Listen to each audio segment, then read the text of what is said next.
ಆಕಾಶವಾಣಿ. ತಿಂಗಳ ಮುಳಗಿದವೋ ರಂಗೋಲಿ ಬೆಳಗಿದವೋ ತಾಯಿ ಚುಡಮನ ಸೇವೆಗಾಗಿ ಬಾಳೆ ಬಾಗಿದವು.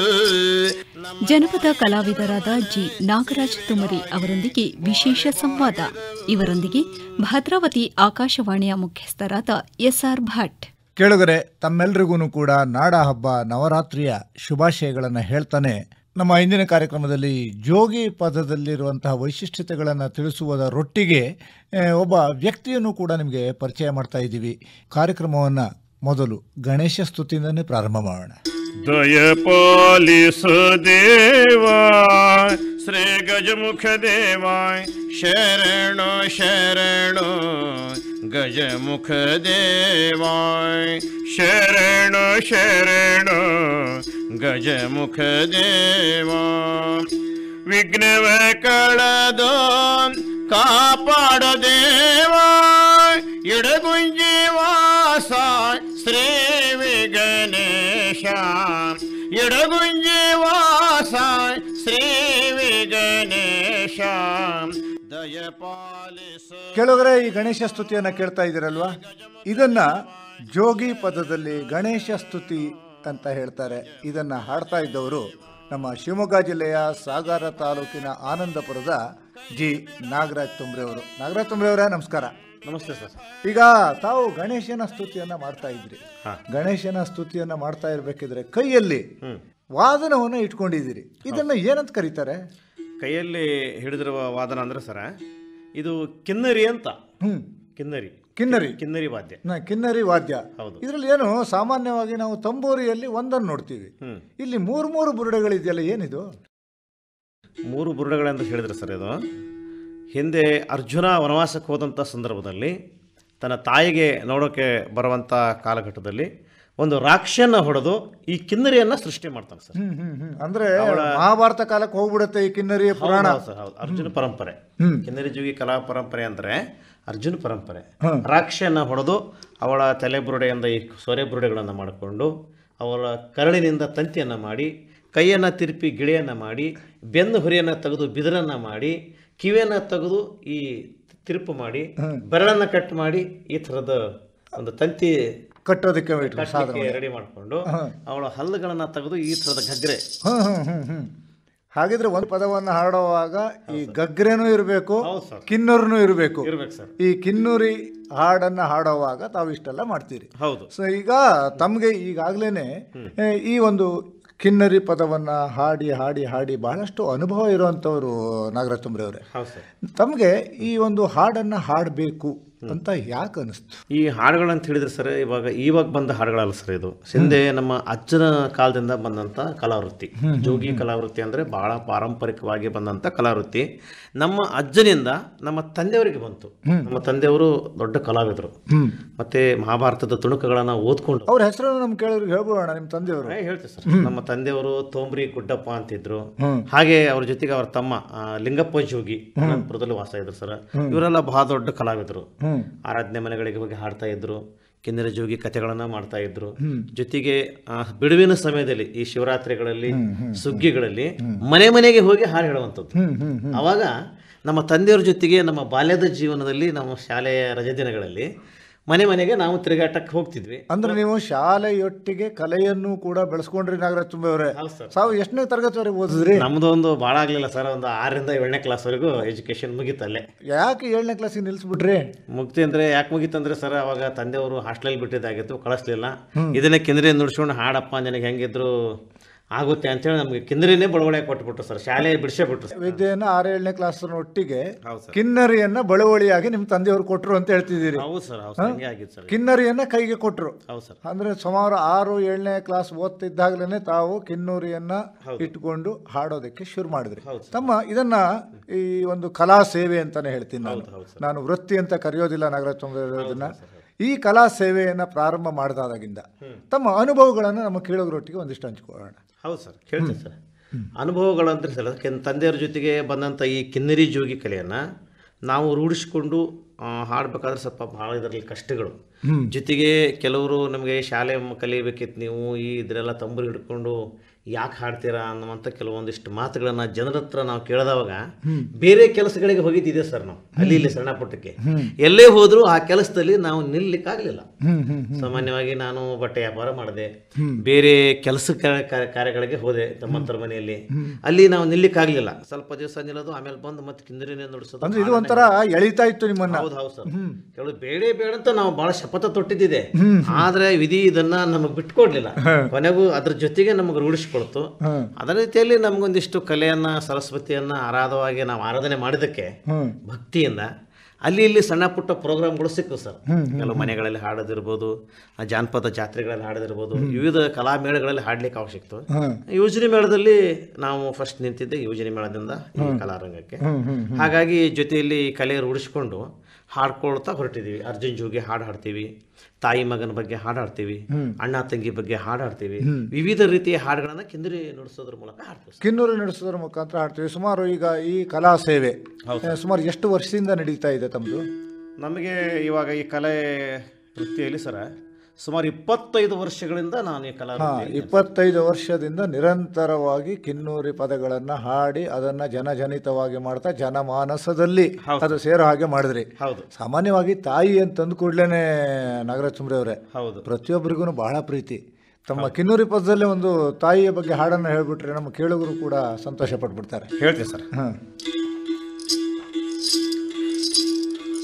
ನಿನ್ನ ಮುಖ ನೋಡುವೆ ಋಣ ನನಗಿಲ್ಲ, ನಿನ್ನ ಮುಖ ನೋಡುವೆ ಋಣ ನನಗಿಲ್ಲ, ನೀ ಎಲ್ಲಿಗೆ ಹೋದೆ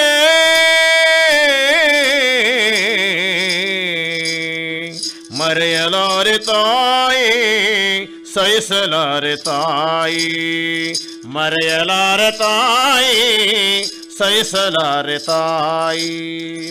ತಾಯಿ ನಿನ್ನ ನೆನಪು ಮಾಡಿ ವರ್ಷಕ್ಕೊಮ್ಮೆ ಬಂದೆ, ತಾಯಿ ನಿನ್ನ ನೆನಪು ಮಾಡಿ ವರ್ಷಕ್ಕೊಮ್ಮೆ ಬಂದೆ, ಅಣ್ಣಾತಿಗೆ ಬೇಸರಾಗಿ ಭಯಗುಳ ತಿಂದೆ, ನಿನ್ನ ಕರಳು ಬಳ್ಳಿ ನಾನು ಪ್ರೀತಿಲಿಂದ ಕಂಡೆ, ಅತಿಗೆ ಮನೆಗೆ ಹೋಗುವಾಗ ಕಣ್ಣೀರು ತಂದೆ, ಮರೆಯಲಾರೆ ತಾಯಿ, ಸಹಿಸಲಾರೆ ತಾಯಿ, ಮರೆಯಲಾರೆ ತಾಯಿ, ಸಹಿಸಲಾರೆ ತಾಯಿ. ಸತ್ತು ನೀನು ಸ್ವರ್ಗ ಕಂಡೆ ನಾನು ತಿಳಿಯದಾದೆ, ಸತ್ತು ನೀನು ಸ್ವರ್ಗ ಕಂಡೆ ನಾನು ತಿಳಿಯದಾದೆ, ಆತಗೆ ಕಾಟ ತಾಳದೆ ನೀನೆ ಕಣ್ಣ ಮುಚ್ಚಿ ಹೋದೆ, ಪತ್ರವೊಂದು ಬಂತು ಹೀಗ ತಿಂಗಳಾದ ಮೇಲೆ, ನಿನ್ನ ಮುಖ ನನಗಿಲ್ಲ ಮಣ್ಣಗೋಡಿ ಹೋದೆ, ನಿನ್ನ ಮುಖ ನನಗಿಲ್ಲ ಮಣ್ಣಗೋಡಿ ಹೋದೆ, ಮರೆಯಲಾರೆ ತಾಯಿ, ಸಹಿಸಲಾರೆ ತಾಯಿ, ಮರೆಯಲಾರೆ ತಾಯಿ, ಸಹಿಸಲಾರೆ ತಾಯಿ, ಮರೆಯಲಾರೆ ತಾಯಿ, ಸಹಿಸಲಾರೆ ತಾಯಿ.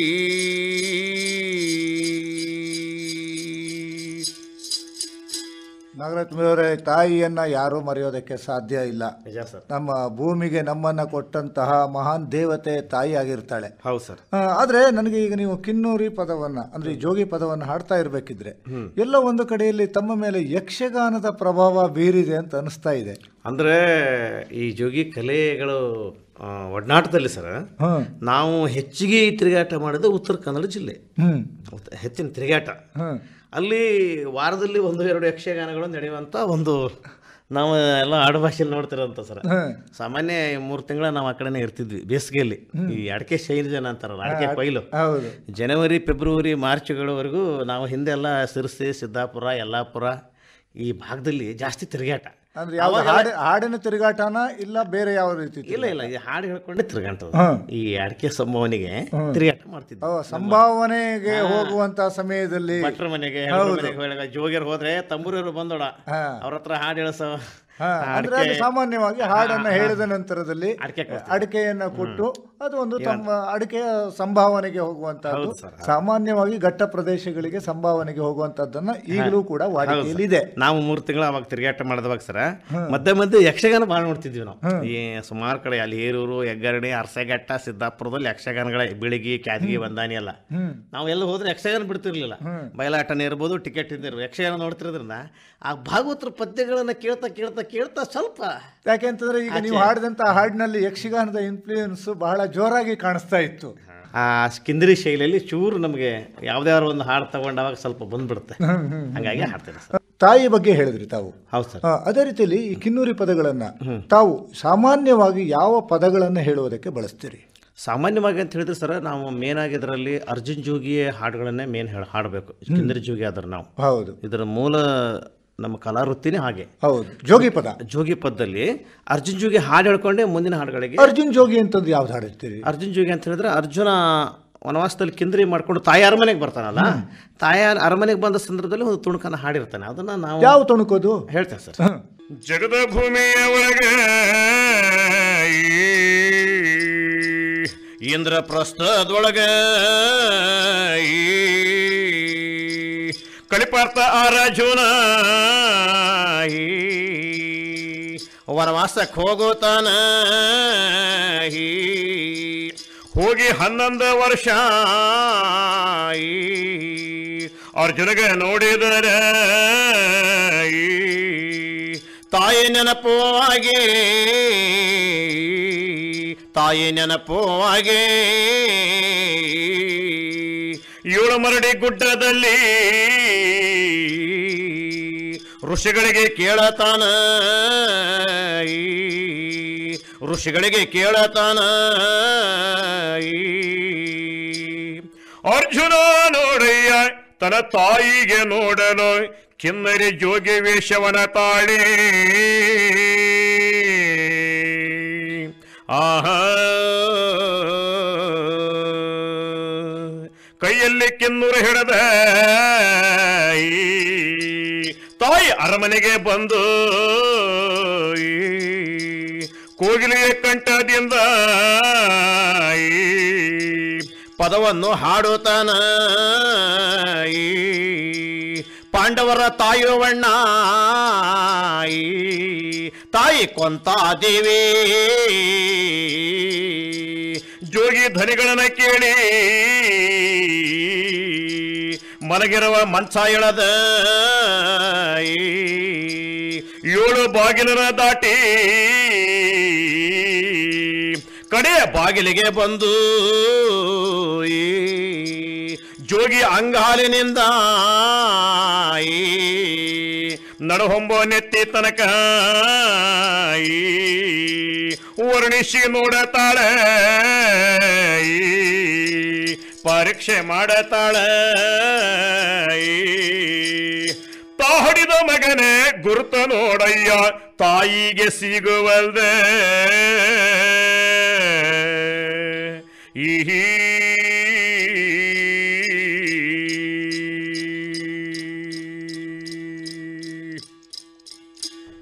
ಹೀಗೆ ಪದವನ್ನು ಹಾಡ್ತಾ ಅರ್ಜುನ ತನ್ನ ತಾಯಿ ಅರಮನೆಯಲ್ಲಿ ನಿಂತಿರ್ತಾನೆ. ತಾಯಿ ಹೊರಗಡೆ ಬಂದು ಆ ಮಗನನ್ನು ಕಂಡು, ನನ್ನ ಮಗನೇ ಇವನಾಗಿರ್ಬೋದು, ಯಾವುದೋ ವೇಷಧಾರಿಯಾಗಿ ಬಂದಿದ್ದಾನಲ್ಲ ಅಂತ ಹೇಳಿ ತಾಯಿಗೂ ಮಗನಿಗೆ ತುಂಬ ಚರ್ಚೆಗಳನ್ನು ನಡೀತಾವೆ ಸರ್. ಈ ಚರ್ಚೆ ನಡೆದಂಥ ಸಮಯದಲ್ಲಿ ತಾವು ಈ ರೀತಿಯ ಹಾಡುಗಳನ್ನು ಹೇಳ್ಕೊಂಡು ಹೋಗ್ತಾ ಇರ್ತೀರಿ ನಾಗರಾಜ್ ತುಮ್ರಿ ಅವರೇ. ಅಂದರೆ ಇದು ಅರ್ಜುನ ಜೋಗಿ ಹಾಡು ತಮ್ಮ ಪರಂಪರಾಗತವಾಗಿ ಬಂದಂಥ ಹಾಡು. ಹೌದು ಸರ್. ಈ ಕಿನ್ನರಿ ಪದದಲ್ಲಿ ಅಥವಾ ಜೋಗಿ ಪದದಲ್ಲಿ ಕೇವಲ ಇಷ್ಟೇ ಪದಕ್ಕೆ ಸೀಮಿತ ಅಂತ ಇರುತ್ತೆ, ಇಲ್ಲ ಬೇರೆ ಬೇರೆ ಕಥೆಗಳನ್ನು ಕೂಡ ತಾವು ಹೇಳ್ತಾ ಹೋಗ್ತೀರಾ? ಇಲ್ಲ, ಕಿನ್ನರಿ ಇದು ಕಥೆಗಳು ಇದೆ ಸರ್, ರಾಜ ಮಹಾರಾಜರ ಕಥೆಗಳಿದ್ದಾವೆ. ಅದಕ್ಕೆ ಚಿಟಿಕೆ ನುಡಿಸ್ಕೊಂಡು ನಾವು ಕತೆಗೆ ಆ ರಾಜ ಮಹಾರಾಜರ ಕಥೆ ಹೇಳ್ಬೇಕಿದ್ರೆ ಚಿಟಿಕೆ ನುಡಿಸ್ತೀರಿ? ಹೌದೌದು, ಕಿನ್ನರಿ ನುಡಿಸ್ತೀವಿ. ಆದ್ರೆ ಹೆಚ್ಚಾಗಿ ಅಲ್ಲಿ ಚಿಟಿಕೆ ಬಳಕೆ ಆಗುತ್ತೆ. ಈ ಕಿನ್ನರಿ ಜೋಗಿ ಕತೆ ಹೇಳುವಾಗ ಚಿಟಿಕೆ ಬಳಕೆ ಜಾಸ್ತಿ ಆಗುತ್ತೆ. ಈಗ ಒಂದು ಇಷ್ಟೊತ್ತಿನವರೆಗೆ ತಾವು ಕಿನ್ನೂರಿ ಇಟ್ಕೊಂಡು ನಮ್ಮ ಅರ್ಜುನ್ ಜೋಗಿ ಕಥೆಯನ್ನ ಅಥವಾ ಅರ್ಜುನ್ ಜೋಗಿ ಹಾಡನ್ನ ಹೇಳಿದ್ರಿ, ಅದೇ ರೀತಿಯಲ್ಲಿ ಗಣಪತಿ ಸ್ತುತಿಯನ್ನು ಕೂಡ ಮಾಡಿದ್ರಿ. ಈಗ ಚಿಟಿಕೆಯನ್ನ ಬಳಸ್ಕೊಂಡು ತಾವು ಯಾವ ರೀತಿಯಲ್ಲಿ ರಾಜ ಮಹಾರಾಜರ ಕಥೆಯನ್ನ ಪದ್ಯ ರೂಪದಲ್ಲಿ ಹೇಳ್ತೀರಿ ಅಂತ ನಮ್ಮ ಕೇಳಿದ್ರು ಹೇಳೋಣ. ಅರ್ಜಿತ್ ಜೋಗಿ ಹಾಡು ಕೇಳಿದ್ರಿ ಸರ. ಹಾಗೆ ಚಿಟಿಕೆ ನುಡಿಸ್ಕೊಂಡು ಹಾಡುವಂಥ ಒಂದು ಸಂದರ್ಭ. ಯಾಕಂದರೆ ಈ ರಾಜ ಈ ಕುದುರೆ ಹತ್ಕೊಂಡು ಹೋಗುವಂಥ ಒಂದು ಸಂದರ್ಭ ಬರುತ್ತೆ. ನಮ್ಮ ರಾಜ ಮಹಾರಾಜರ ಕಥೆಯಲ್ಲಿ ಎಲ್ಲ ಸಂದರ್ಭದಲ್ಲಿ ಚಿಟಿಕೆ ವಾದ್ಯನ ಉಪಯೋಗ ಮಾಡಲ್ಲ. ರಾಜ ಇನ್ನೇನು ಅರಮನೆ ಬಿಟ್ಟು ಅಥವಾ ಅರಣ್ಯಕ್ಕೆ ಏನೋ ಒಂದು ಮಕ್ಕಳ ಫಲಕ್ಕೋಸ್ಕರನೋ ಏನೋ ಒಂದು ಯುದ್ಧಕ್ಕೋ ಹೊರಡುವಂಥ ಸಂದರ್ಭದಲ್ಲಿ ಈ ಚಿಟಿಕೆ ನುಡಿಸುವಂಥ ಅಂದ್ರೆ ಒಂದು ರೀತಿಯಲ್ಲಿ ಕುದುರೆಯ ಎಫೆಕ್ಟ್ ಅಂತ ಏನು ಡ್ರಾಮಾ ಭಾಷೆಯಲ್ಲಿ ಹೇಳ್ತೀವೋ ಆ ರೀತಿಯಲ್ಲಿ ಕಿನ್ನೂರಿಯೊಟ್ಟಿಗೆ ಚಿಟಿಕೆಯ ಎಫೆಕ್ಟ್ ಅನ್ನ ಕೂಡ ತಾವು ತಂದು ಬಿಡ್ತೀರಿ.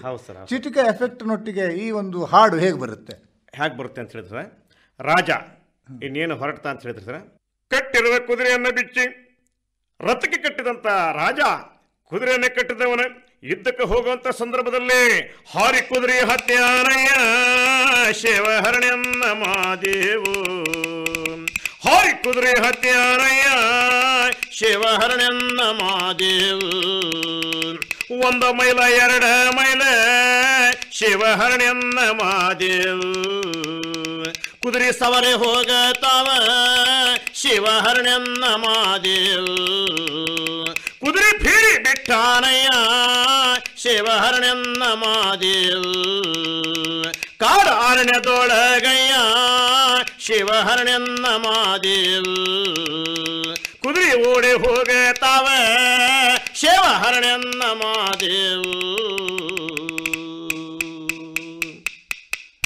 ಅಂದ್ರೆ ಇದನ್ನು ಸಾಮಾನ್ಯವಾಗಿ ತಾವು ಕಥೆಯನ್ನ ಹೇಳುವಂತ ಸಮಯದಲ್ಲಿ ಚಿಟಿಕೆಯನ್ನ ಬಳಸ್ತೀರಿ. ತಂಬೂರಿ ಅಂದ್ರೆ ಈ ಜೋಗಿ ಹಾಡನ್ನ ಹೇಳ್ತಾನೆ ಕಥೆಗಳನ್ನ ಹೇಳುವಾಗ ಚಿಟಿಕೆಯನ್ನು ಬಳಸ್ತೀರಿ ಅಂತ. ಈ ಯಾವ್ಯಾವ ಕಥೆಯನ್ನ ಹೇಳ್ತೀರಿ ತಾವು? ನಾವು ರಾಜ ಮಹಾರಾಜರ ಕಥೆಯಲ್ಲಿ ಸರ ರಾಜಹಂಸ ಪರಹಂಸ ಅನ್ನುವಂಥ ಕತೆ ಹಾಡ್ತೀವಿ. ಜೊತೆಯಲ್ಲಿ ಸತ್ಯಶೀಲಾವತಿ ಅನ್ನುವಂಥ ಒಂದು ಮಹಿಳೆಯ ಜೀವನದ ಸಂಕಟದ ಕತೆ ಅದು. ಆ ಕಥೆಗಳನ್ನು ಹಾಡ್ತೀವಿ. ಕೈಲಾಸ ಲೋಕದ ಪುಣ್ಯ ಗೋಪತಾಯಿ ಅನ್ನುವಂಥ ಶಿವಶರಣಿಯ ಕತೆ ಅದು ಹಾಡ್ತೀವಿ. ಮತ್ತೆ ರಾಜ ಲಕ್ಷಾಪತಿ ಮಹಾರಾಜನ ಕತೆ ಅಂತ ಹೇಳಿ, ಇದು ಬಹಳ ಪ್ರಸಿದ್ಧವಾದಂತಹ ಒಂದು ಕತೆ, ಲಕ್ಷಾಪತಿ ರಾಜನ ಕತೆ. ಲಕ್ಷಾಪತಿ ರಾಜನ ಕತೆ ಸರ್. ಇವಾಗೆಲ್ಲ ಏನಾಗಿದೆ ಅಂದ್ರೆ ಸ್ವಲ್ಪ ಈ ಕತೆಗಳು ಕಡಿಮೆ ಆಗಿದ್ದಾವೆ ಸರ್ ಕೇಳೋದು. ಈಗ ವೇದಿಕೆಗಳು ಇಷ್ಟು ಟಿವಿ ಮಾಧ್ಯಮಗಳೆಲ್ಲ ಬಂತಲ್ಲ, ಹೀಗಾಗಿ ಸ್ವಲ್ಪ ಕಡಿಮೆ ಆಗಿದೆ. ಅಲ್ಲ, ಈಗಲೂ ಕೂಡ ಇಂತಹ ಕತೆಗಳನ್ನು ಸಾಮಾನ್ಯವಾಗಿ ತಾವು ಎಲ್ಲಿ ಹಾಡ್ತೀರಿ? ಇಂಥ ಕತೆಗಳು ಸುಮಾರು ಫಸ್ಟ್ಗೆಲ್ಲ ಭಾಳ ಮೊದಲಿಗೆಲ್ಲ ಭಾಳ ಮನೆ ಮನೆಗೆ ಹೋಗಿ ಹಾಡ್ತೀವಿ, ಮನೆ ಮನೆಗೆ ಹೋಗಿ ಹಾಡೋದಲ್ಲ ಸರ್, ಯಾವ್ದಾದ್ರು ಸಭೆ ಸಮಾರಂಭಗಳಲ್ಲಿ ಹಾಡ್ತೀವಿ. ಈ ಕತೆಗಳನ್ನಂದ್ರೆ ಈ ಹೆಚ್ಚಾಗಿ ಕಿನ್ನರಿ ಜೋಗಿಗಳಿಗೆ ನಮ್ಮ ಮಲೆನಾಡು ಪ್ರದೇಶದ ಜನಗಳು ವೈಕುಂಠ ಆರಾಧನೆಗೆ ಕರೆಸ್ತಾರೆ. ವೈಕುಂಠ ಆರಾಧನೆ 11ನೇ ದಿವಸದ ಪುಣ್ಯ ಶಿವಗಣಾರಾಧನೆ ಮಾಡುವಂಥ ದಿನದಲ್ಲಿ ಹಿರಿಯರು ತೀರ್ ಹೋದ ಸಂದರ್ಭದಲ್ಲಿ, ಸುಮಾರು 75-80 ವರ್ಷದವರು ತೀರ್ ಹೋದಂಥ ಸಂದರ್ಭದಲ್ಲಿ ಅವರ ಹೆಸರಿನ ಮೇಲೆ ಒಂದು ಹಾಡು ಜೋಗಿರ ಕಥೆ ಅಂತ ಇದು ಬೆಳತನಕ್ಕಾಗಬೇಕು. ಅವಾಗ ನಾವು 4-5 ಜನ ಹೋಗಿ ಅವ್ರ ಮನೆಯಲ್ಲಿ ಹೋಗಿ, ಸುಮಾರು ಒಂದು ಅಕ್ಕಪಕ್ಕದ ಮನೆಯವರೆಲ್ಲ ಒಂದು 50-100 ಜನ ಅಲ್ಲಿ ಸೇರಿರ್ತಾರೆ. ಅವ್ರ ಮನೆ ಜಗಲಿಗೋ ಕಟ್ಟೆಗೋ ಏನೋ ಒಂದು ಸಣ್ಣ ಒಂದು ಶಾಮ್ಯಾನ ಹಾಕಿರ್ತಾರೆ. ಅವಾಗ ಮೈಕೆಲ್ಲ ಹಾಕಿಕೊಡ್ತಾರೆ. ಆಮೇಲೆ ನಾವು ಯಾವ ಕತೆ ಹಾಡ್ಬೇಕಂತ ಇದು ಕೇಳಿದಾಗ ಅವ್ರು ಕೊಟ್ಟಂತ ಕತೆಗಳನ್ನ ಬೆಳಗಾಗವರೆಗೂ ಹಾಡಂತ ವಿಚಾರ ಸರ್. ಅಂದ್ರೆ ಯಕ್ಷಗಾನ ಹೇಗೆ ರಾತ್ರಿ ಬೆಳಗ್ಗೆವರೆಗೆ ನಡೆಯುತ್ತೋ ಅದೇ ರೀತಿಯಲ್ಲಿ ಜೋಗಿ ಕಥೆಯೂ ಕೂಡ ಅಂದ್ರೆ ಹಾಡು ಮತ್ತು ಕಥೆಯೊಟ್ಟಿಗೆ ಬೆಳಗಿನವರೆಗೆ ನಡೆಸ್ತೀರಿ. ಹೌದು ಸರ್. ಒಂದೇ ಕಥೆಯನ್ನ ಬೆಳಗ್ಗೆವರೆಗೆ ಮಾಡ್ತಿರೋ ಇಲ್ಲ ಬೇರೆ ಬೇರೆ ಕಥೆಗಳು? ಇಲ್ಲ ಸರ್, ಒಂದು ಕತೆ ತಗೊಂಡ್ರೆ ಮಧ್ಯದಲ್ಲಿ ಒಬ್ಬ ಹಾಸ್ಯಗಾರ ಇರ್ತಾನೆ. ಅವನ ಮಾತಿಗೆ ಮತ್ತು ಒಕ್ಕಣಿಕೆಗಳನ್ನ ಕೊಡ್ತಾ ಹೋಗ್ತಾನೆ. ಹಾಸ್ಯ ಚಟಕ್ಕೆ ಇರ್ತಾರೆ. 2 ಜನ ಹಾಡಿನವ್ರು ಇರ್ತಾರೆ. ಇವ್ರು ಹಾಡು ಹೇಳ್ತಾ ಹೋಗ್ತಾರೆ. ಒಬ್ಬ ಮೇನು ನಾಯಕ ಕಥೆಯನ್ನ ಹಾಡ್ತಾ ಹೋಗ್ತಾರೆ. ಈಗ ಸಾಮಾನ್ಯವಾಗಿ ತಾವು ಮುಖ್ಯ ಪಾತ್ರಧಾರಿಯಾಗಿ ಅಂದ್ರೆ ನಾವು ಯಕ್ಷಗಾನದಲ್ಲಿ ಭಾಗವತರ ಪಾತ್ರವನ್ನು ತಾವು ನಿರ್ವಹಿಸ್ತೀರಿ. ಹೌದು ಸರ್. ಅಂದ್ರೆ ಸಂಪೂರ್ಣವಾಗಿ ಕಥೆಯ ನಿರ್ವಹಣೆ ನಿಮ್ಮ ನೇತೃತ್ವದಲ್ಲಿ ನಡೆಯುತ್ತೆ. ಹೌದು ಸರ್. ರಾತ್ರಿ ಬೆಳಗಿನವರೆಗೂ ಕೂಡ ಹೀಗೆ 10 ಹಲವು ಕಥೆಗಳನ್ನ ತಾವು ಹೇಳ್ತಾ ಹೋಗ್ತೀರಿ. ಹೌದು ಸರ್. ತಮ್ಮ ತಂಡಗಳು ಈಗಾಗಲೇ ಸುಮಾರು ಎಲ್ಲೆಲ್ಲಿ ಈ ರೀತಿಯ ಒಂದು ಪ್ರದರ್ಶನಗಳನ್ನು? ನಮ್ಮ ಕಿನ್ನರಿ ಜೋಗಿ ಕಲಾ ತಂಡ ಸರ ಸಾಂಸ್ಕೃತಿಕ ಕಾರ್ಯಕ್ರಮಗಳಲ್ಲಿ ನಮ್ಮ ಮಲೆನಾಡೋತ್ಸವದಲ್ಲಿ ಮಾಡಿದ್ದೀವಿ ಶಿವಮೊಗ್ಗ ಜಿಲ್ಲೆಯಲ್ಲಿ. ಜೊತೆಗೆ ನಾವು ಗೋವಾ ಸಮ್ಮೇಳನದಲ್ಲಿ, ಶರಣ ಸಮ್ಮೇಳನದಲ್ಲಿ ಭಾಗವಹಿಸಿದ್ದೀವಿ. ಆಮೇಲೆ ಕಾಸರಗೋಡದಲ್ಲಿ ಶಿವರಾಮ್ ಕಾಸರಗೋಡು ಅಂಥೇಳಿ ಪ್ರತಿ ವರ್ಷಕ್ಕೊಂದು ಬಾರಿ ಒಂದಿಷ್ಟು ಕಲಾವಿದರನ್ನೆಲ್ಲ ಒಗ್ಗೂಡಿಸೋ ಕೆಲಸ ಮಾಡ್ತಾರಲ್ಲಿ ಕಲಾಭವನದಲ್ಲಿ ಕಾಸರಗೋಡದಲ್ಲಿ, ಅಲ್ಲಿ ಕೂಡ ಭಾಗವಹಿಸಿದ್ದೀವಿ. ಮತ್ತು ದಸರಾ ಉತ್ಸವದಲ್ಲಿ ಚಿತ್ರದುರ್ಗದಲ್ಲಿ ಕೂಡ ದೊಡ್ಡ ಒಂದು ಉತ್ಸವ ಮಾಡ್ತಾರೆ ಪ್ರತಿ ವರ್ಷಕ್ಕೊಮ್ಮೆ. ಆ ಒಂದು ದೊಡ್ಡ ವೇದಿಕೆಯಲ್ಲಿ ಆ ದಸರಾ ಉತ್ಸವ ನಡೆದಂಥ ಸಂದರ್ಭ ಚಿತ್ರದುರ್ಗದಲ್ಲಿ, ಅಲ್ಲಿ ಕೂಡ ನಮಗೆ ಅವಕಾಶ ಸಿಕ್ಕಿದೆ. ಹಾಗೆ ಬೆಂಗಳೂರಿನಲ್ಲಿ ಕೆಲವೊಂದಿಷ್ಟು ಜನಪದ ಜಾತ್ರೆಗಳು, ಜನಪದ ಕಲಾಮೇಳಗಳಲ್ಲಿ ಅವಕಾಶಗಳು ಸಿಕ್ಕಿದೆ. ಹಿಂಗೆ ಸ್ಥಳೀಯವಾಗಿ ವಿವಿಧ ವೇದಿಕೆಗಳಲ್ಲಿ ನಮಗೆ ಅವಕಾಶಗಳು ಸಿಕ್ಕಿದೆ ಸರ್. ಇತ್ತೀಚಿನ ದಿನದಲ್ಲಿ ಸಾಮಾನ್ಯವಾಗಿ ಹೇಳ್ಬಿಡ್ತಾರೆ ಈ ತರಹ ಜನಪದ ಕಲೆಗಳು ನಾಶ ಆಗ್ತಾ ಇವೆ, ಪ್ರೋತ್ಸಾಹ ಸಿಗ್ತಾ ಇಲ್ಲ ಅಂತ. ತಮಗೇನು ಅನಿಸುತ್ತೆ? ನಮಗೂ ಸರ್ ಅದೇ ಒಂದು ಕೊರಗು ಕಾಡ್ತಾ ಇದೆ. ಯಾಕಂದರೆ ಜನಪದ ಕಲಾವಿದರಿಗೆ ಭಾಳಷ್ಟು ವೇದಿಕೆಗಳು ಫಸ್ಟ್ ಸಿಗಬೇಕು. ಇವಾಗ ನಾವು ಮಾಧ್ಯಮಗಳಲ್ಲಿ ನೋಡಿದಾಗ ಈ ಜನಪದದ ಬಗ್ಗೆ ಮಾತನಾಡೋರು ಭಾಳ ಕಡಿಮೆ ನಮ್ಗೆ ಕಂಡು ಬರ್ತಿದ್ದಾರೆ. ಇವತ್ತು ನಾವು ಪೇಪರ್ ತೆಗೆದ್ರೆ ವಿವಿಧ ಕ್ರೀಡಾಪಟುಗಳು, ಸಿನಿಮಾ ರಂಗಗಳು ಜಾಸ್ತಿ ಅದನ್ನೇ ವಾರದಲ್ಲಿ 7 ದಿನನೂ ಪೇಪರ್ನಲ್ಲಿ ಬರೀ ಅದೇ ಬರುತ್ತೆ. ಈ ಜನಪದ ಕಲಾವಿದ್ರದ್ದು ಯಾಕೆ ಬರೋದಿಲ್ಲ? ಜನಪದ ಕಲಾವಿದ್ರದ್ದು ಒಂದು ಪೇಜ್ ಮಾಡ್ಬೇಕಲ್ಲಿ, ಜನಪದ ಕಲಾ ಸೌರಭ ಅಂತ ಮಾಡ್ಬೇಕು. ಸಿನಿಮಾ ಕಲಾ ಸೌರಭ ಅಂತ ಬಂದ್ಬಿಡ್ತದೆ, ಹೌದ್ರಾ?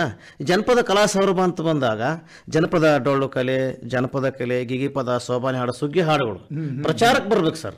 ಹೌದು ಹೌದು. ಅವಾಗ ಕಲಾವಿದರಿಗೆ ಒಂದು ಉನ್ನತ ಸ್ಥಾನ ಸಿಗ್ಬೋದಂತ ನಮ್ಮ ಅನಿಸಿಕೆ.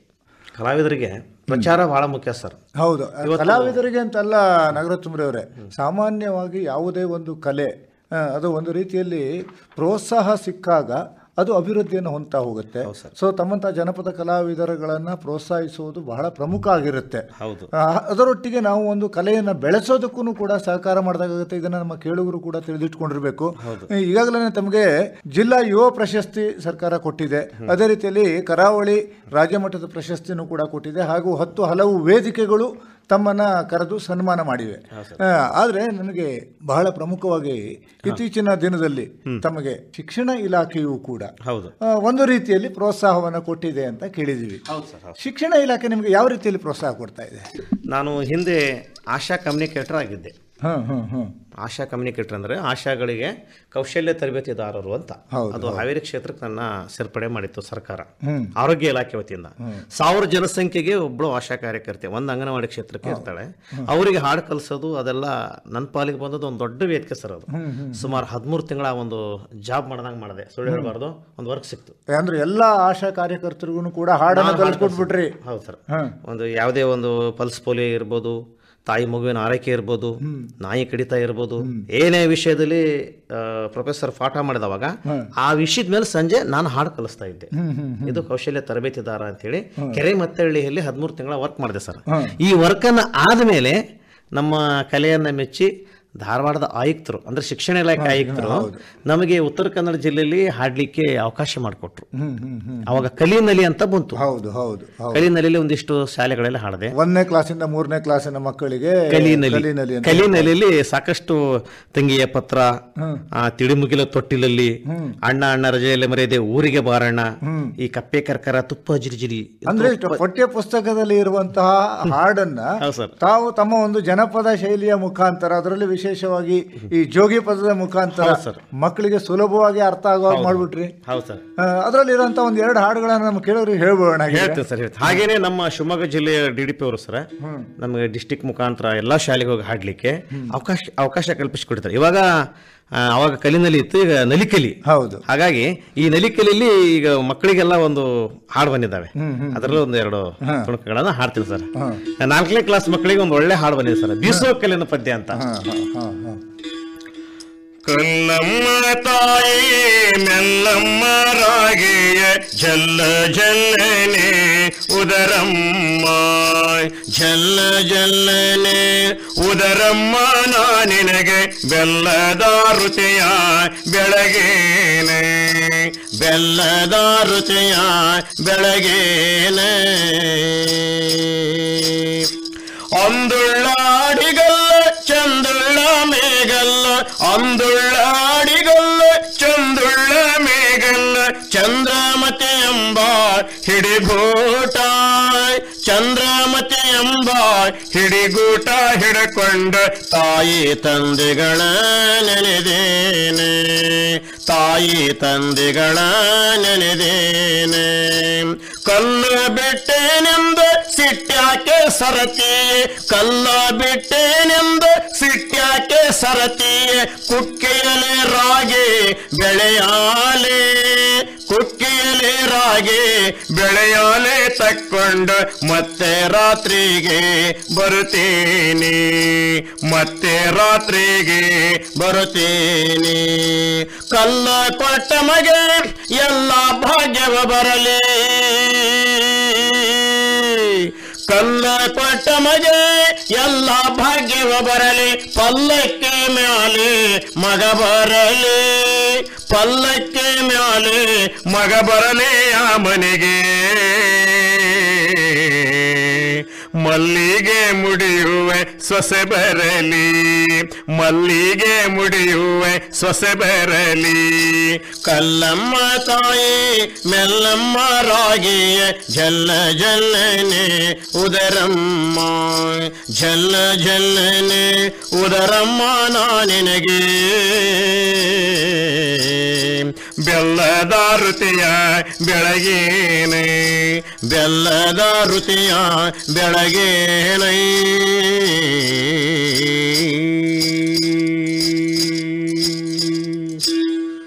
ನಾಗರತ್ನದವರೇ, ತಾವು 6ನೇ 7ನೇ ಕ್ಲಾಸನ್ನು ಓದಿದ್ದೀನಿ ಅಂತಂದರೆ ಸಾಮಾನ್ಯವಾಗಿ ಒಬ್ಬ ಟೀಚರ್ ಆಗಬೇಕು ಅಂತಂದರೆ PUC D.Ed ಮಾಡಬೇಕು. ಆದರೆ ಅದೆಲ್ಲ ಮಾಡ್ದೇ ಸಾವು ಟೀಚರ್ ಆಗ್ಬಿಟ್ರಲ್ಲ. ಯಾವುದೋ ಒಂದು ದೈವದತ್ತವಾಗಿ ಬಂದಂಥ ಸಂಕಲ್ಪ ಸರ. ಯಾಕಂದರೆ ಈ ವಿಷಯದಲ್ಲಿ ನಮ್ಮನ್ನು ನಾವು ಹೊಗಳ್ಕೊಳ್ಳೋದಲ್ಲ. ನಾವು 1ನೇ ಕ್ಲಾಸ್ನಲ್ಲಿ 10ನೇ ಕ್ಲಾಸ್ ಬುಕ್ ಓದಿದ್ದೆ ಸರ್. 1ನೇ ಕ್ಲಾಸಲ್ಲಿ 10ನೇ ಕ್ಲಾಸ್ ಬುಕ್ಕದ ತುಣುಕನ್ನು ನಾನು ಹೇಳಿದ್ದೆ. ಯಾಕಂದರೆ ಅದು ನಮಗೆ ವಿದ್ಯೆನೇ ಜಾಸ್ತಿ ವಿದ್ಯೆ ಒದಗ್ತಿತ್ತು ಸರ್. ಈ ತಂದೆಯವರೆಲ್ಲ ನಮಗೆ ಕಿಂದರಿ ಕೊಟ್ಟಾಗ ನಾವು ಕಿಂದರಿಯಲ್ಲಿ ಶಾಲೆಯಲ್ಲಿ ಕಾರ್ಯಕ್ರಮ ಮಾಡೋದೇ ಒಂದು ಟೀಚರ್ ಕೆಲಸ ಸರ್ ನಂದು. ನಾವೇನೋ ಅಪೇಕ್ಷೆ ಪಡಲ್ಲ ಹೋಗಿ ದುಡ್ಡೇ ಕೊಡಿ ಅಂತ. ಸುಮಾರು 2,000 ಶಾಲೆ ವಿಸಿಟ್ ಮಾಡಿದ್ದೇವೆ ಸರ್. 2,000 ಶಾಲೆ ವಿಸಿಟ್ ಮಾಡಿ ಅಲ್ಲೆಲ್ಲ ಈ ರೀತಿಯ ಹಾಡುಗಳನ್ನು ಮಕ್ಕಳಿಗೆ ಕಲಿಸ್ಬಿಟ್ರಿ ಆಗಿದ್ರೆ? ಎಲ್ಲ ಶಾಲೆಯಲ್ಲಿ ವಿಸಿಟ್ ಮಾಡಿದ್ದೀವಿ. ಪ್ರತಿ ಹೈಸ್ಕೂಲಿಗೆ ಹೋದರೆ ಹಲಗಲಿ ಬೇಡ್ರ ಅಂತ ಒಂದು ಒಳ್ಳೆ ಲಾವಣಿ ಬಂದಿದೆ. ಹೌದು, ಇದು ಬಹಳ ಮುಖ್ಯ. ಹಲಗಲಿ ಬೇಡರು ಪದ ಒಂದು ಆ ಪಾಠ ಇದೆಯಲ್ವಾ ನಾಗರತ್ನರವರೇ, ಇದು ಸಾಮಾನ್ಯವಾಗಿ ಅರ್ಥ ಮಾಡ್ಕೊಳ್ಳೋದೇ ಬಹಳ ಕಷ್ಟ ನಮ್ಗೆ. ಈಗ ಏನಾದ್ರೂ ನಮ್ ಕೇಳೋರಿಗೆ ಹೇಳೋದಕ್ಕೆ ಸಾಧ್ಯ ಇದ್ರೆ ಆ ಹಾಡನ್ನ 2 ಸಾಲನ್ನಾದ್ರೂ ಹೇಳಿದ್ರೆ ಲಾವಣಿ ಶೈಲಿಯಲ್ಲಿ ಹಲಗಲಿ ಬೇಡರು 10ನೇ ಕ್ಲಾಸ್ ವಿದ್ಯಾರ್ಥಿಗಳಿಗೆ 2ನೇ ಭಾಗದಲ್ಲಿ ಬರುವಂತ ಪದ್ಯ. ಹೊತ್ತು ಬಂದಿತು ಮತ್ತ ನೋಡರಿ ಕತ್ತಿ ಹಿಡಿಯುವ ಜನಕ, ಹೊತ್ತು ಬಂದಿತು ಮತ್ತ ನೋಡರಿ ಕತ್ತಿ ಹಿಡಿಯುವ ಜನಕ. ಸಿಟ್ಟಿನ ಮಂದಿ ಹಲಗಲಿ ಬಂಟರ ಮುಟ್ಟಲಿಲ್ಲ ಧಡಕ, ಸಿಟ್ಟಿನ ಮಂದಿ ಹಲಗಲಿ ಬಂಟರ ಮುಟ್ಟಲಿಲ್ಲ ಧಡಕ. ವಿಲಾತೆಯಿಂದ ಹುಕುಮು ಕಳಿಸಿತು ಕುಂಪಣೆಯ ಸರಕಾರ, ವಿಲಾತಿಯಿಂದ ಹುಕುಮು ಕಳಿಸಿತ ಕೊಂಪಣೆಯ ಸರಕಾರ. ಎಲ್ಲ ಜನರಿಗೆ ಜೋರು ಮಾಡಿ ಕಸದ ಕೊಳ್ಳರೆ ಹತಿಯಾರ, ಎಲ್ಲ ಜನರಿಗೆ ಜೋರು ಮಾಡಿ ಕಸದ ಕೊಳ್ಳರೆ ಹತಿಯಾರ. ಹಲಗರ ಹಳ್ಳಿ ಮುದೋಳ ಹತ್ತಿರ ಮರೆಯುತ್ತ ಸುತ್ತಮುತ್ತ, ಹಲಗರ ಹಳ್ಳಿ ಮುದೋಳ ಹತ್ತಿರ ಮರೆಯುತ್ತ ಸುತ್ತಮುತ್ತ. ಪೂಜಾರಿ ಹನುಮ ಬ್ಯಾಡರ ಬಾಲ ಜಡಗರ ರಾಮ ಮಸಲತ್ತ, ಜಡಗರ ರಾಮ ಮಸಲತ್ತ.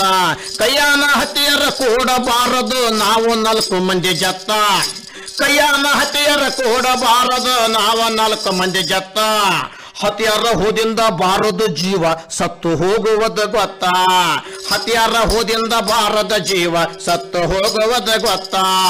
ಹೂಡಿರಿ ಜಗಳ ಕೂಡಿತಿರ್ತೀವಿ ಕುಮಕೆ ನಮ್ಮ ದ್ಯಾವತ್ತ, ಹೂಡಿರಿ ಜಗಳ ಕೂಡಿತಿರ್ತೀವಿ ಕುಮಕೆ ನಮ್ಮ ದ್ಯಾವತ್ತ. ಒಳಗಿಂದ ಒಳಗ ವಚನ ಕೊಟ್ಟರ ಬ್ಯಾಡರಿಲ್ಲ ಕಲ್ತ, ಬ್ಯಾಡರಿಲ್ಲ ಕಲ್ತ. ಕಾರ್ಖುನನ್ನ ಕಪಳಕ ಬಡದಾರ ಸಿಪಾಯಿ ನೆಲಕ ಬಿತ್ತ, ಆಗಿಂದ ಆಗ ದುಃಖದ ಸುದ್ದಿ. ಸಾಯಿಬಗ ಹೋಯ್ತ, ಸಾಯಿಬಗ ಹೋಯ್ತ. ಶಿಟ್ಟಿಲೆ ಮುಂಗೈ ಕಟ್ಟನೆ ಕರ್ಕೊಂಡು ಹುಕುಮ ಕೊಟ್ಟ ಸಾಯಬಗ.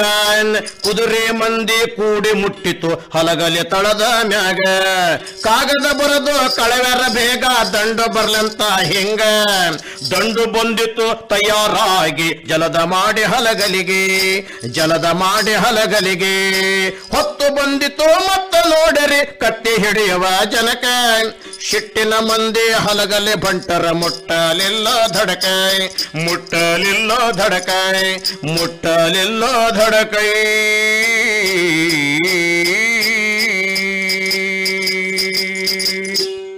ನಾಗರತ್ನರವರೇ, ಈ ಒಂದು ಕಂಪನಿ ಸರ್ಕಾರ ಅಂದ್ರೆ ಬ್ರಿಟಿಷ್ ಸರ್ಕಾರದ ವಿರುದ್ಧ ಹಲಗಲಿಯ ಬೇಡರು ಮಾಡಿದಂತಹ ಒಂದು ಹೋರಾಟ ಇದೆಯಲ್ಲ, ಅದನ್ನ ತಮ್ಮ ಒಂದು ಕಿನ್ನೂರಿ ಪದದ ಮುಖಾಂತರ ತಾವು ಬಹಳ ಸ್ಪಷ್ಟವಾಗಿ ಚಿಕ್ಕ ಮಕ್ಕಳಿಗೂ ಅರ್ಥ ಆಗುವಾಗ ಹೇಳ್ಬಿಟ್ರಿ. ನಮ್ಮ ಶಾಲಾ ಶಿಕ್ಷಕರು ಇರಬಹುದು, ಇಲ್ಲ ಶಾಲಾ ಸಂಸ್ಥೆಗಳಿರಬಹುದು, ಅವು ಕೂಡ ತಮ್ಮನ್ನ ಕರೆದು ನಿಮ್ಮನ್ನ ಒಂದು ರೀತಿಯಲ್ಲಿ ಪ್ರೋತ್ಸಾಹಿಸುವುದು, ಇನ್ನೊಂದು ರೀತಿಯಲ್ಲಿ ಮಕ್ಕಳಿಗೆ ಸುಲಭವಾಗಿ ಅರ್ಥ ಆಗೋ ರೀತಿಯಲ್ಲಿ ಪದ್ಯದ ಮುಖಾಂತರ ಪಾಠವನ್ನ ತಿಳಿಸೋದಕ್ಕೂ ಕೂಡ ಅವಕಾಶವನ್ನ ಕಲ್ಪಿಸ್ಕೊಡ್ಲಿ ಅನ್ನೋ ಆಶಯನೂ ಕೂಡ ನಮ್ದು. ನಾಗರಾಜ್ ತುಮ್ರಿ ಅವರೇ, ತಮ್ಮನ್ನ ಆಹ್ವಾನಿಸಬೇಕು ಅಂತಂದ್ರೆ ತಮ್ಮನ್ನ ಅವ್ರು ಹೇಗೆ ಸಂಪರ್ಕ ಮಾಡಬೇಕು? ನಮಗೆ ಫೋನ್ ಮಾಡ್ತಾರೆ ಸರ್, ಮೊಬೈಲ್ ನಂಬರ್ಗೆ. ನಿಮ್ಮ ಮೊಬೈಲ್ ನಂಬರ್ ನಮ್ಮ ಕೇಳೋರಿಗೆ ಹೇಳ್ಬೋಣ ಆಗಿದ್ರೆ? ಆಯ್ತು ಸರ್. ನಮ್ಮ ಹಾಡುಗಾರಿಕೆ ತಮಗೆ ಇಷ್ಟವಾಗಿ ನಮ್ಮನ್ನು ಕರೆಸಿ ವೇದಿಕೆಯಲ್ಲಿ ಹಾಡಿಸೋದಾದ್ರೆ ನಮ್ಮ ಮೊಬೈಲ್ ಸಂಖ್ಯೆ ಈ ರೀತಿ ಇರ್ತದೆ: 97 40 84 38 55 9740843855. ಹಾಗೇನೆ ನಾಗರಾಜ್ ತುಮ್ರಿ ಅವರೇ, ತಾವು ಶಿಶುನಾಳ ಶರೀಫರ ಪದಗಳನ್ನು ಹೇಳ್ತೀರಿ, ತತ್ವ ಪದಗಳನ್ನು ಹೇಳ್ತೀರಿ, ಭಕ್ತಿಗೀತೆಗಳನ್ನು ಹೇಳ್ತೀರಿ. ಇವನ್ನೆಲ್ಲವನ್ನು ಹೇಳೋದಕ್ಕೆ ಇಂದಿನ ಸಮಯ ನಮಗೆ ಬಹಳ ಕಡಿಮೆ ಇರೋದ್ರಿಂದ ಮುಂದಿನ ವಾರ ಇದನ್ನು ಇನ್ನೊಂದಿಷ್ಟು ಹೇಳ್ತಾನೆ ಕಾರ್ಯಕ್ರಮವನ್ನು ಮುಂದುವರಿಸೋಣ. ಭಾಗವಹಿಸಿ ಮಾಹಿತಿ ನೀಡೋದಕ್ಕೆ ಧನ್ಯವಾದ. ನಮಸ್ಕಾರ. ನಿರ್ದೇಶಕರಿಗೆ ತಮ್ಮೆಲ್ಲರೂ ಕೂಡ ಆತ್ಮಹೃದಯದಿಂದ ನಮಸ್ಕರಿಸ್ತೇವೆ ಸರ್. ಧನ್ಯವಾದಗಳು. ನಾವೇನು ವರದಕ್ಷಿಣೆ ಕೇಳೋರಲ್ಲ, ನೀವೇನು ಸಾಲ ಮಾಡಿ ಕೊಡಬೇಕಿಲ್ಲ. ಇದುವರೆಗೆ ಜನಪದ ಕಲಾವಿದರಾದ ಜಿ ನಾಗರಾಜ್ ತುಮ್ರಿ ಅವರೊಂದಿಗೆ ವಿಶೇಷ ಸಂವಾದ ಕೇಳಿದಿರಿ. ಇವರೊಂದಿಗೆ ಸಂವಾದ ನಡೆಸಿದವರು ಆಕಾಶವಾಣಿ ಭದ್ರಾವತಿ ಕೇಂದ್ರದ ಮುಖ್ಯಸ್ಥರಾದ ಎಸ್ಆರ್ ಭಟ್. ಕಾರ್ಯಕ್ರಮ ಆಕಾಶವಾಣಿ ಭದ್ರಾವತಿ ಕೇಂದ್ರದಿಂದ ಮೂಡಿಬಂದಿತು.